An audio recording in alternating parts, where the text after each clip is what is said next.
ঠাকুরগাঁও এক আসনে দুইজন প্রার্থী, ফখরুল ইসলাম এবং শিবিরের জামাতের দেলোয়ার হোসেন।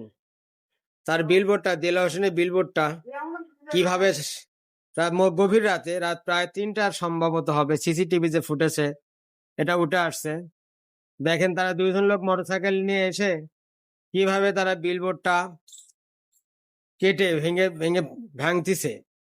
পাশে কিন্তু নাইট গার্ডও আছে, নাইট গার্ডও দাঁড়িয়ে আছে, দেখা যাচ্ছে সিসিটিভি ফুটেজে। কিন্তু নাইট গার্ড ভয়তে একা কিছু বলতে পারতেছে না, কারণ তাদের কাছে ধারালো অস্ত্র ছিল বিধায় কিছু বলতে পারতেছে না। এটা কি আদৌ করা ঠিক হয়েছে কিনা আপনারা কমেন্টে জানাবেন। ফখরুল সাহেব মনে হয় পরাজয় বরণ করবে, এই জন্য মনে হয় তারা এই কাজ করতেছে জামাতের প্রার্থীর বিরুদ্ধে। তো সে যে প্রার্থীরই হোক না কেন ভাই, নির্বাচনে দাঁড়ানোর অধিকার সবারই আছে, প্রচার প্রচারণার অধিকার সবারই আছে, নির্বাচন কমিশন সে অনুমতি দিয়েছে।